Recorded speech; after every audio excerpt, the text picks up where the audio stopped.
What's happening, beautiful people? It's your man, Ron Jacob. Welcome to the Convo 26, man. Every great conversation starts with 26 words, right? So listen, I was having this conversation with myself.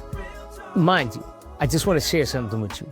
The greatest conversations that you'll ever have is the ones that start with you, inside of your heart, inside of your mind, inside of yourself, self-reflection, introspection, like looking into yourself and figuring out who you are and who you want to be intentionally in the spaces that you live in. So for me, I started having this conversation with myself, and then I kind of extroverted it to other people. Like I pulled it out of myself. I didn't stay introverted with it, but I went outside and started holding this conversation with other people. And very, very interesting where the conversation laid and how it landed. But I was just talking about, being in a space where you are okay with your yeses and okay with your nos. A lot of people get into situations where they find themselves struggling with saying yes and struggling with saying no. For me, I live in the middle. I know I am a person that I'm a giver, and I'm an extreme giver. Like I'm not a person that likes to hold back. Whatever I commit to, I commit 100%. And the interesting thing about that is I am still a work in progress. So I understand that God is still working on me. He's still refining me. He's still taking those rough edges and making them more smooth while still leaving some of the imperfections in the pottery. So I'm cool with that. Like I'm super, super cool with that. I think one of the things that I'm learning as I grow and as I go and as I continue to become and evolve into the man that I'm striving to be is that though I am his hero, and you're like, man, what you mean you his hero? Listen, I am his elected righteous offspring. I'm not righteous because I'm right. I'm righteous because he is. And he took his righteousness and exchanged it for my filthy rags and my unrighteousness. And I accepted that, so that transformation has taken place in my life, and it's still transforming me, and I'm still, evolving, right? So I get that. I'm his hero. He chose me. God chose me just like he chose you, right? Okay, I'm cool with that. I think one of the things that I struggle with, though, is that I have to continue to learn how to not be a robot. And what I mean by that is learn how to get settled in my yeses and settled in my nos and be okay with either one in the space that it lives in. And I struggle with that sometimes because I really strive to be the person that I didn't have when I needed it. But sometimes having that mentality can be an interesting thought process, because maybe when I thought I needed something, I really got exactly what I needed, and it helped me be the man that I am today. That two can exist at the same time. Like I could feel that I needed more, but I also can understand that what I got was what I needed, if that makes sense. I hope that's not too deep. So in that process, when I'm dealing with people and I'm functioning as an educator, as a father, a friend, an uncle, a speaker, a teacher, a preacher, whatever it is that I'm doing, an artist, whatever it is that I'm doing, I'm trying to continue and consistently and intentionally be the best version of myself that I could be, right? So I'm having this conversation with myself about what am I really comfortable with and what am I not comfortable with. And I think that's a big issue for men, because there's so many different stereotypes that live around men. Like there's so many different things. You can't wear this, you can't do that, you can't do this, you can't do that. And listen, I don't conform to those things. I conform to what makes me comfortable, what I feel is honorable before God and my family. Of course, am I cognizant of and mindful of the things that I do that affect my family? Yes, and definitely what I do that affects God and my relationship with Him. And I recognize that I carry responsibility, whether I'm the employer or the employee, whether I'm the educator or the student. It doesn't really matter. Whichever position, whichever seat I'm in, there's a responsibility on me to conduct myself a certain way, even while dealing with, clients as a service provider. It gets difficult sometimes because I'm constantly giving of myself and I'm always taking the lesser, even when people don't even understand that I'm taking the lesser.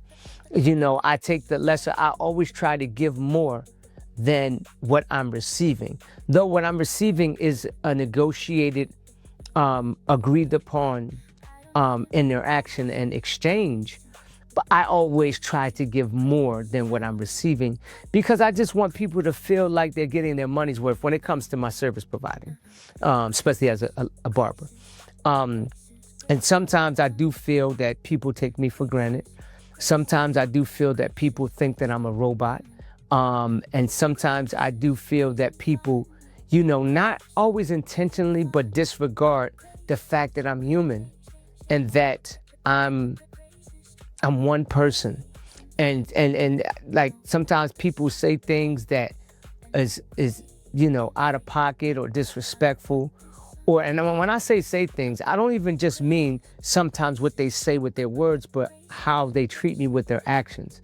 I always tell people this: I don't mind being used, right? I don't mind being used. I just don't want to feel used. And I think that's, a reasonable, feeling. Like don't nobody want to feel like they being used. Like, I don't mind being used. I don't mind being called upon. I don't mind giving my gifts away because I know that a gift isn't a gift until you give it away. So I know that I benefit from the gift, but I benefit more by giving the gift. Okay, so I get that. I'm just working on continuing to find my balance, continue to find the space where I'm okay, because sometimes I'm not okay. Sometimes just because I show up and I'm consistent with showing up, and I carry what I have to carry, and I don't put that on people. I don't project that on people. I try not to complain, but I get tired. I get offended. I get hurt. I get sad. I get disappointed. There's certain relationships in my career as a licensed cosmetologist, as a barber. There's certain relationships that have been, fractured that I don't even know why they fractured. I don't know what happened. There's been situations where I haven't even had the opportunity to acknowledge if I did something wrong, to just say that I'm sorry and will you forgive me? And it wasn't intentional, and please can you charge it to my head and to my heart? I haven't had that opportunity. Sometimes people just leave me. And people don't understand what that particular thing in the service providing space feels like. So look at it like this. It's like a relationship, right? When you're in a relationship, let's say you're in a relationship with somebody for years, right? Years. And it's going to tie back into me figuring out my yeses and my nos and balancing those out and basically saying what I will accept and what I won't accept. Because people don't always know how to treat you until you teach them how to treat you. So I'm working on that. But back to my point. My point is this. So when I'm looking at a situation, I look at it like a relationship, right? There's a relationship. So when you're in the service providing business, and my life is about providing service to people, there's an exchange that takes place. It's an intentional exchange, and both parties have to come to an agreement on how that exchange is going to take place. Some it's discussed, it's negotiated, and some is that quiet, unspoken thing that's where it gets gray and dangerous. Because when you don't share and speak out your expectations, usually the situation will begin to create its own scenarios within those spaces. So follow me on this. So let's say you're in a relationship with someone, right? I'm in a relationship with you. I've been in this relationship with you for, a number of years, a decade. I mean, we can even bring it, let's say 5 years. So 5 years, in that 5 years, you had kids, you got married, you moved, you've had losses, you have wins. There was times when you were out of work and I might have still provided service because I'm the type of person that I believe looking good is feeling good. Now I'm speaking specifically in the barber space. I believe that looking good is feeling good. And I feel like, I try to stick with people that stick with me and make sure that they're okay and make sure that even if they're not doing good and maybe they don't have the finances, I'm going to still take care of them like as if they did until they get back on their feet, because that's the right thing to do, I believe, because God, though I make money doing this, it's a gift and something that God blessed me to be able to do. So I also feel obligated to look out for people. But I do think that sometimes me doing that has put me in that tough position with my yays and my nays. So follow it, just walk with me on this. So I'm in this relationship with you for 5 years, and I've become woven into the roller coaster ride of your life. Because for me, I can't speak for anybody else, but I am a person that invests my emotions and my everything into people. So if I'm praying for you, I'm praying for you. If I'm crying with you, I'm crying with you. If I'm happy with you, I'm happy with you. If I'm mad because you mad, I'm mad with you. Those emotions pull on you as a human being. And I'm just one person, and I don't do that just with one client. I do that with multiple people in the relationships that we deal with, depending on the level of intimacy that you allow as my client. But I usually call my clients my family, my friends, this, that, and the third. And I know that's tough, but I really love the people that I serve. And it is a privilege and a pleasure and an honor to serve them. But with that, the minute I take that posture, it opens me up for vulnerability. Because though I'm looking at it as a relational transaction, it still nonetheless is a transaction that deals with a deposit and a withdrawal. It deals with me producing a service, and for that service, I get a fee in return. Though my fee for me, the smallest portion of that fee is the finances for me. I am such a relational person that just being in relationship with you, I feed off of that energy. So in that, I don't intentionally try to hurt someone. I don't intentionally try to mess somebody's head up. I don't intentionally try to offend anybody. But that doesn't mean I haven't messed heads up. That doesn't mean I haven't offended people. That doesn't mean I wasn't human. And in that space, I have to make sure I remember that I am human. Though God, I am God's elected, righteous offspring. I'm his hero, and that and different people get different things from me. I have to always remember that I'm still human, that I still hurt, that I still breathe, that I still make mistakes, that I still can't cut everybody. I can't service everybody. I can't save everybody. But it gets difficult because my life is a life of passion towards seeing people win. Whether that's a winning haircut, that's a winning grade, or that you're winning in your life, or that I could be there for you when you're going through something and I can walk you through it, I can talk you through it, I can inspire you through it, through the mistakes that I've made, or through the life that I've made, or through the transparency that I present within the relationship that we have. In that, I leave myself vulnerable. And so you think you're talking to somebody, you're dealing with them every day or 3 or 4 times a month, or just a consistent communication with them, and then out of nowhere, they ghost you without any response, without any, clarification. That gets hard, And, I had somebody the other day, I was coming in from servicing someone, and when I was servicing them, I serviced somebody that was sick and shut in that I really was looking out for.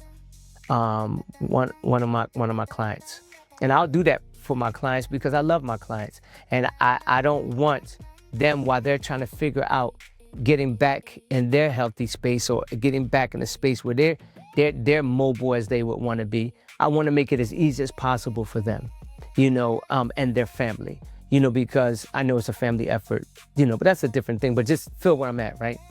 And I remember I'm walking in, and when I'm walking in, one of my clients, I had let them know that I was on my way, and I was down the street, and I pull in, and the client is irate. The client is very upset, just cuss me out, fuss me out for something that was going on in the shop that was, one, something that I didn't know about and out of my control. And they didn't really think about like what I had going on, where I'm coming from. I wasn't there. I don't even know what you're talking about. And I just looked at the client. I said, I'm sorry, are you okay? Like, what's going on? And I gave them a look, and then they, I guess, caught themselves and then apologized to me. And they was having an issue with, the loudness in the shop, right? They said it was music playing, everything's blasting. They mad at people pulling up with motorcycles, but it wasn't that. Music wasn't on, the TV was on, and they were watching the movie, and it was a loud spot at that time. And then once I got more information, they were turning it down anyway. But that person had a particular feeling, and we worked through it and everything. But man, daggone it, I didn't deserve that. I don't talk to people like that.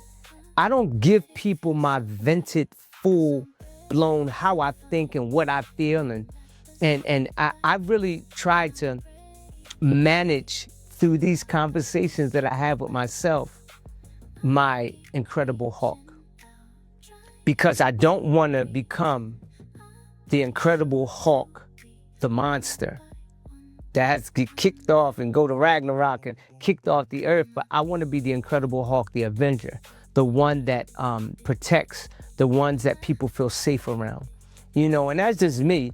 But just think about that. So if I go through that with one client, I'm dealing with that personally as a human, not as no superhuman. But I also am one person. I got all of these other people and issues and my own life and my own stuff I'm dealing with. So I'm trying to work on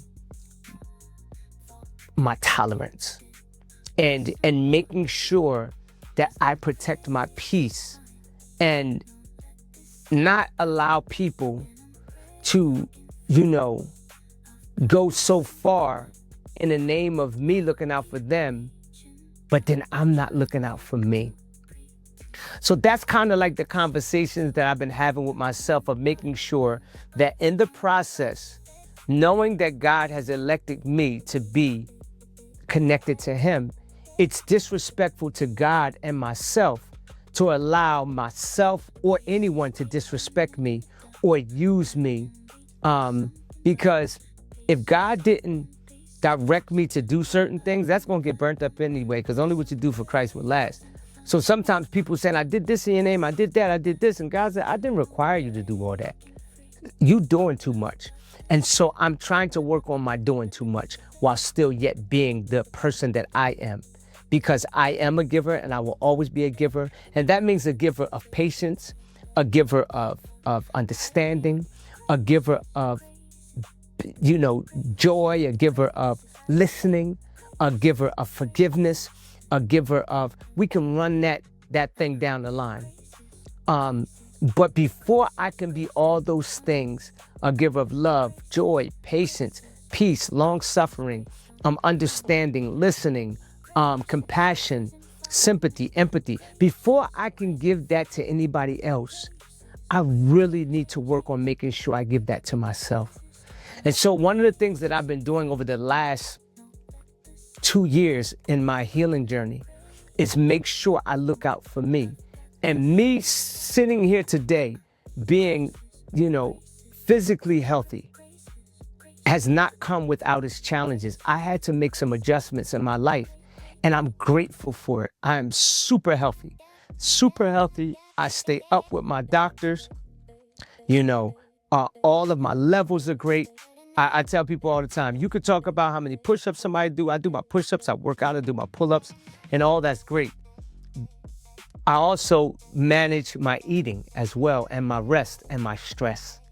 Those are the things I've been working on. However, all those things are great, but if your my chart don't look good and your blood work don't look good, you still got to make some changes. So sometimes we get caught up in the wrong thing. Let me go to the gym. Let me go get big. Let me go. No. You go get that my chart checked, and you go get that blood work checked, and you work with your doctor. You partner with your doctor. As your doctor partners with you, y'all work on the health that is healthy for you. Everybody's story is different. Everybody's situation is different. And so in me managing my yeses and my nos, I have to manage that because that goes along with my health journey. And I'm really, really trying to work on that, man. I know I love to see people happy. I love to provide whatever it is I need to provide to people that I feel is necessary based on what I told y'all before, the idea of I knew when I was in certain spaces in my life, I felt like I needed certain things and certain people and certain, support that wasn't there. Now, that support not being there could be for many reasons. It could be a capacity issue with the people that was in my circle. It could be just anything. I don't know what that is, but I know I'm working on me so that the people that God has given me the grace and mercy to be an influencer to, that I influence them with honesty, with sincerity, with humility, with transparency, and with, I ain't perfect, but I'm perfectly broken. I'm perfectly yielded to God. I know how to get to him and say I'm sorry and that I messed up. And sometimes I just want to get to you and say I'm sorry and that I messed up. And for people that I might have hurt intentionally, unintentionally, I'm sorry. I want to be that person. And that's not always easy. And the tough thing for men is men are always looked at as supposing to be strong, and sometimes men think that not showing their emotion says that you're strong. No, actually what really says, on the contrary, what really says that you're strong is that you can show your emotion because then you're able to control your superpower, which is your emotion. That is your greatest gift. That is your greatest asset to who you are. That is your greatest weapon. When you have the ability to know how to cry, how to laugh, how to smile, how to be angry but don't sin while doing it, how to control yourself, how to navigate conversations without losing it, but channeling that energy from a physical aggression to an intellectual, conscious and intentional contribution to a resolve, to a product that produces peace. For me, at the age that I'm at and where I'm at in life right now, I need peace. Do you hear me? I need peace. I want peace. I gots to have it. And so with that, peace is intentional. And so I just was having this conversation with myself. I had a little bit of it with a few friends of mine, some of my boys, and we were kind of like tossing that thing up. But again, like I always say, life is a conversation and we just got to keep having it. So we just sparked a convo, man, and we just had it. So I love y'all, man. Every good conversation starts with 26 words. So let's spark the convo. Holla at your boy. It's your man, Ron Jacob. Go like, comment, and subscribe. And if you got something to say, put it in the comments and we can dialogue and talk about it, man. I hope y'all have a super amazing day. Peace out. Love. Good vibes, people. Easy.